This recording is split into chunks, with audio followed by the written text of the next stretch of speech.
This is a story about one mistake, a mistake that wiped out 200 American soldiers in just a few hours. Not because of a lack of weapons, not because of betrayal, but because their commander misunderstood his enemy. In 1876, the United States Army thought they were marching to suppress a few scattered tribes. But what they found was the greatest military defeat in their history. And the strangest part? No one survived that battle to tell exactly how everything went wrong. This is the story of the Battle of Little Bighorn. In 1876, the United States was still a young nation, but its ambition far exceeded its age. The Civil War had ended, but peace was still fragile. The population was growing, land was scarce, and wherever rumors of gold spread, thousands of people rushed there. One of these areas was the Black Hills, sacred land for the Lakota people. By treaty, these lands belonged to the Native Americans, and the U.S. government had promised that no settlements or mining operations would be allowed. But when gold was discovered, treaties became meaningless. The U.S. government demanded that the Native people leave their land and move to designated reservations. Many refused, and that refusal set the stage for war.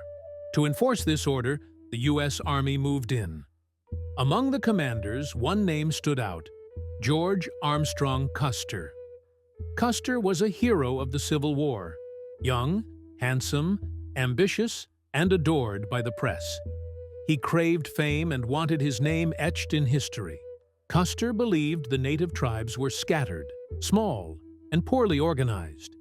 To him, this mission was nothing more than a quick operation against a few rebels. But Custer did not know one thing. He was facing people who had nothing left to lose. On the other side, the Lakota, Cheyenne, and Arapaho tribes had gathered together, something rare in their history. The spiritual leader of this alliance was Sitting Bull, not just a leader, but a symbol of resistance. He had foreseen in a vision that the white soldiers would fall like rain from the sky. The tactical leader was Crazy Horse, a fearless warrior and master of surprise attacks. He had no interest in traditional rules of war. He fought instinctively, unpredictably, which made him deadly. In June 1876, Custer led around 600 soldiers toward the native encampment. Reports warned that the enemy was numerous, but Custer dismissed them as exaggeration. He was in a hurry. He wanted to strike before reinforcements arrived and claim victory solely for himself. So he made a fatal decision. He split his forces.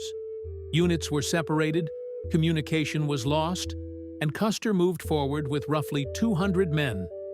He believed he was facing a small group of native warriors, but the reality was far different. As the American soldiers approached, they discovered the native encampment was far larger than expected. Thousands of warriors surrounded them, and the moment the soldiers appeared, horses were mounted, and the attack began. It was sudden, coordinated, and relentless. Custer's men were trapped in the open field. Surrounded with no way to retreat, the enemy advanced from all sides. Crazy Horse led attacks, striking suddenly and retreating swiftly. The U.S. Army's formation collapsed, and minute by minute, the soldiers fell. By the time the last shots were fired, silence fell over the battlefield. When reinforcements arrived, they were met with a horrifying sight: scattered bodies, complete silence, and the corpse of a commander who had once been a symbol of pride. The Battle of Little Bighorn became one of the greatest defeats in U.S. military history. The news shocked America, but shock soon turned to anger. The U.S. Army returned with overwhelming force. The tribes were defeated, forced onto reservations, and their way of life was destroyed. The native victory was short-lived. But that day, along the banks of the Little Bighorn River, it was forever recorded in history. The Battle of Little Bighorn proved that even the mightiest powers can be destroyed if they misjudge their enemy. History is rarely kind to those who march into battle armed with nothing but pride.